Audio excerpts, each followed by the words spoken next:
વાક્ય number 251. How strange, કેવું વિચિત્ર. સ્ટ્રેન્જ એટલે વિચિત્ર, જેના પરથી સ્ટ્રેન્જર શબ્દ આવ્યો છે. સ્ટ્રેન્જર એટલે અજાણ્યો વ્યક્તિ, સ્ટ્રેન્જ એટલે અજાણ્યો અથવા વિચિત્ર. હાઉ એટલે કેવું, હાઉ સ્ટ્રેન્જ, કેવું વિચિત્ર. વાક્ય નંબર 252. શટ અપ, ચૂપ થાવ. આમ તો શટ શબ્દનો અર્થ બંધ કરવું એવો થાય, જેમ કે શટર, દુકાનનું શટર હોય ને, દુકાનની ઓફિસનું શટર, એ શબ્દ આ શટ પરથી બનેલો છે. શટ એટલે બંધ કરવું. પણ ચૂપ થાવ એવો અર્થ પણ થાય, કારણ કે એ બંધ કરવાના અર્થમાં જ છે. મોઢું બંધ કરો એ અર્થમાં જ છે. એટલે મોઢું બંધ કરો કે ચૂપ થાવ, એને કહેવાય શટ અપ. વાક્ય number 253. I will call you, હું તમને કોલ કરીશ. વાક્ય નંબર 254.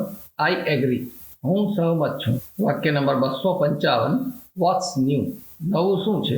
વોટ્સ છે વોટ ઇઝનું ટૂંકું રૂપ છે. વોટ ઇઝ ન્યૂ, નવું શું છે. વાક્ય નંબર 256. સી યુ સૂન, ફરી મળીશું, આવજો. વાક્ય નંબર 257.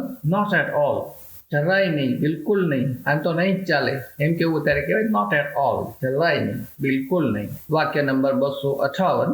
ઇટ્સ અમેઝિંગ, અમેઝિંગ એટલે અદ્ભુત, આશ્ચર્યજનક કે અદ્ભુત. ઇટ્સ એટલે it is, it is amazing, it's amazing, એ ખૂબ અદ્ભુત છે.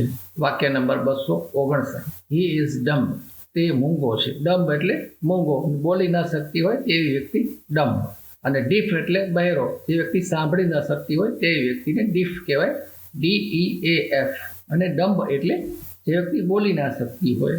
પણ ડમ્બનો અર્થ બીજા સંદર્ભમાં પણ થતો હોય છે, જે આપણે ખરેખર ઉપયોગ ન કરવો જોઈએ.